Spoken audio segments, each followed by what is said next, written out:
Hi, and welcome to the End Times Guy podcast. My name is Lee.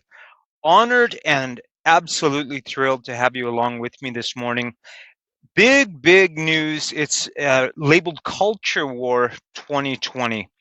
There is a definite culture war taking place, and the kind of ground zero of this culture war is in Alabama, where a new law is being called extreme and irresponsible. What kind of law would be called extreme and irresponsible? Maybe the are they legalizing marijuana there? That might be considered extreme and definitely irresponsible. What would they be doing? Legalizing children dancing in gay bars. That sounds extreme and irresponsible. No, actually, the law is to ban abortions, to ban the murder of little babies is called extreme. Listen to the language of the left, which is no longer a political party. It is the barely concealed mask of very satanic people, very satanic people. And we have to understand that they are working for their father. They're working diligently. They're working effectively. They're working, beyond the scope of their own wisdom in the way they have orchestrated the government, the centers of higher education, the media, the all forms of entertainment, and so on and so forth. The scope of their reach is well beyond their own ability to strategize. This didn't happen by accident, and it didn't happen because the left is so clever. They're certainly not. They can't tell the difference between a boy and a girl. They are being guided by powers. And now is the time for Christians to be guided by powers as well. I do want to point out to you Planned Parenthood's role in this abortion ban. Now, Planned Parenthood, I'm sure you already know, is the Walmart of abortions.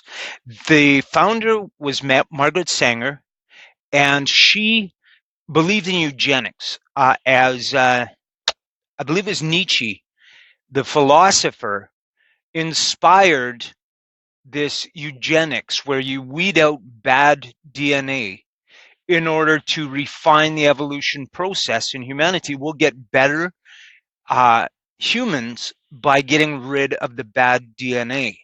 And Margaret Sanger, who founded Planned Parenthood, started with the blacks. She called them human weeds. She was photographed at a KKK rally giving a speech, a deeply hateful and evil woman. And she also was at the forefront of the sexual revolution, encouraging women to abandon the uh, faithfulness of marriage and to experiment and to go, find pleasure wherever she decides to. She was a very immoral and wicked woman, and her legacy is Planned Parenthood. And a lot of people don't realize that the history really helps understand the nature of Planned Parenthood.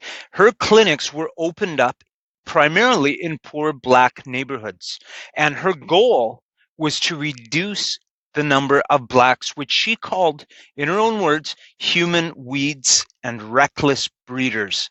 She wanted to extinguish the blacks so that, in the words of Nietzsche, she would be helping build a superior race.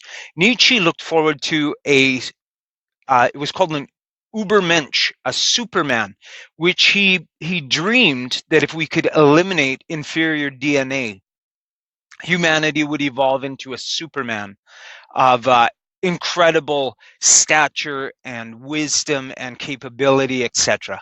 And his ideas are still aloft today. Hitler tried them with his Aryan race. And now we have the same thing going on with the super soldier program and other genetic manipulations taking place today. So Planned Parenthood really isn't that far from the Nazis. Now, the left likes to call people with conservative traditional family values Nazis, and they're very good at labeling, at branding. The second that you take an honest look at Islam, you're labeled an Islamophobe. The second you have a critical approach to homosexuality, you're a homophobe. They label you, and understanding that that label carries a lot of baggage with it. It carries all kinds of negative connotations, and people, let's face it, people are afraid to be labeled. They won't speak up because they don't want to be labeled a homophobe. Well, the labeling is going to increase now. They're going to label you a Christian, and that label carries it. They're already packaging the label right now. If you're a Christian, by default, you're angry, you're hateful, you're intolerant, you're racist, you're prejudiced, you're everything. That label is being prepackaged right now. Soon to be called a Christian will carry with it all kinds of negative connotations, and you just have to accept that for what it is. I think it will have a cleansing influence on the church. It will be good for the church. In the West, we need to endure some persecution, some opposition, so that our light will shine, so that our grace will abound. I'm looking forward to it. They can't do enough, in my opinion. But I want you to hear the arrogance of Planned Parenthood. Um, And I'm reading off of the report. It's it used to be called the Drudge Report, and you get a lot of good news and information off there. The app is changed to the report, and yeah. So here it is. The her name is Stacy Fox, and she is the president and CEO of Planned Parenthood Southeast. Cecil Richards is the top CEO, and her pay is, I believe, well, it's somewhere between 600,000 a year. Yeah, I think it's right around that mark, $600,000 a year. That's American. That's over a million Canadian a year. Not a bad income for a nonprofit. Think about that. A nonprofit and their top CEO takes home well more money than the president, who makes $500,000 a year. More money per year than the president of the United States for a nonprofit.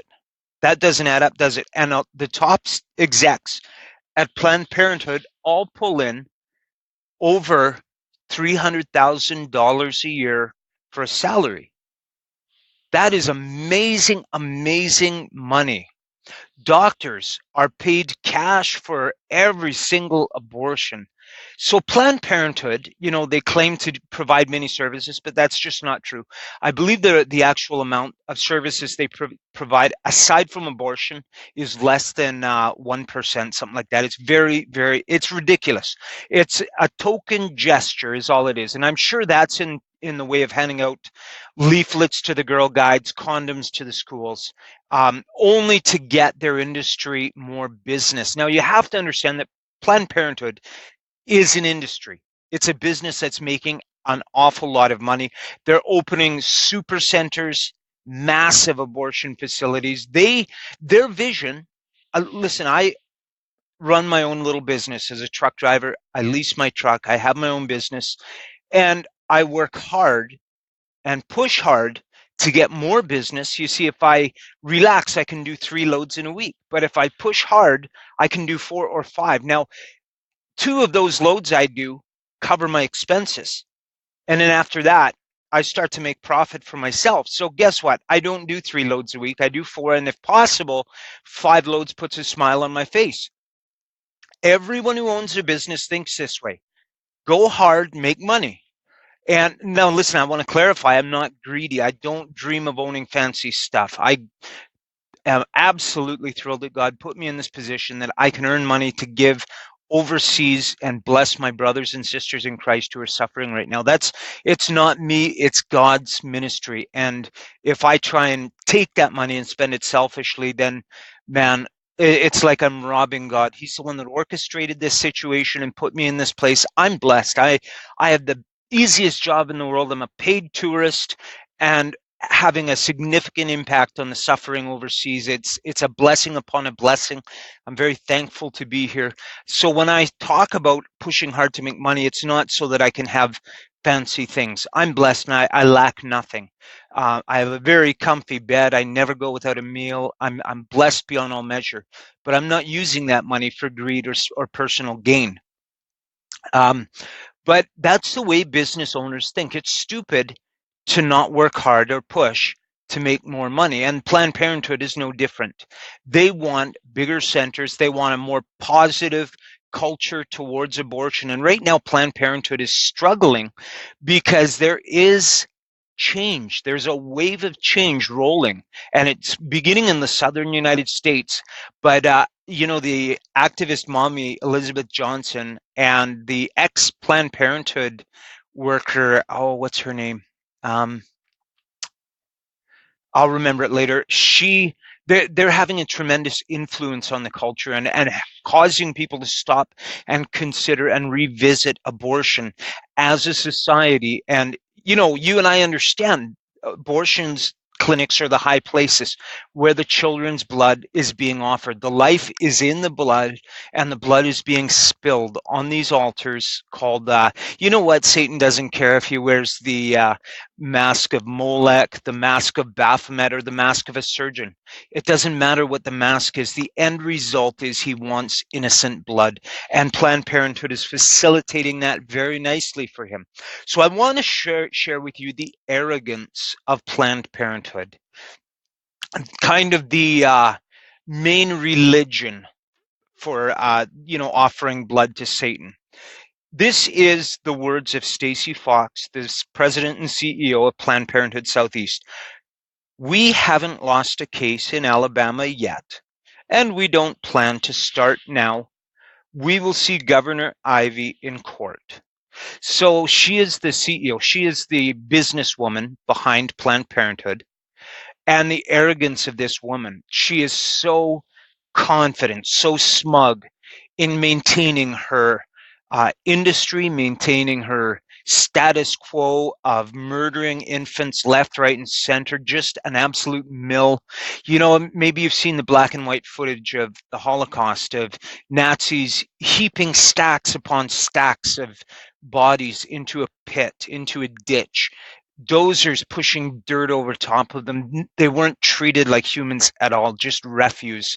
And you could do a black and white photo of Planned Parenthood doing the exact same thing. And maybe that would drive it home to people that this truly is the Holocaust of our time. And here is consider Stacy Fox as Goring or Goebbels, one of Hitler's right-hand men, a very evil and depraved person who is so confident and so smug. She says, we haven't lost a case in Alabama yet, and we don't plan to start now. So she sees this governor passing an anti-abortion law, and she is full on ready for battle. She's taking it to court, and she's very confident they haven't lost a case. They're not going to lose a case. Well, frankly, Pat Robertson I believe it's Pat Robertson of the 700 Club came out and said, this bill is too extreme. His faith is small. His faith is weak. And I say that to his shame. God is able to do miracles. Now, our opposition is empowered by spiritual powers. And the sooner we accept that, the better. Our opposition is empowered and directed from on high. Principalities and powers in high places are guiding their hands and giving them victories. And we're just sitting on the sidelines. And now I see people starting to move and act. And we have to trust that we too can be guided by a higher power that trumps their power. Maybe in 10 years, we'll be the ones who will say confidently, we haven't lost a case in court in 10 years and we're not planning to start now. Maybe it's time we can show them who's really in charge. It's all in God's hands. God raises up leaders. God delivers, and the one God lifts up, no one will put down. So as Christians, now is the time that we turn to God in prayer to be guided by his hand and show these smug, wicked bureaucrats that we're not pushovers and we're not cowards. I really encourage you to take to prayer over this issue. This could be the beginning of an all-out culture war between those who love freedom and truth and family versus those who love everything bizarre and wicked. There needs to be a culture war, and we need to be in it. Thank you for joining me today. I hope this encourages you. Today should be a day of prayer and soul searching. God bless you.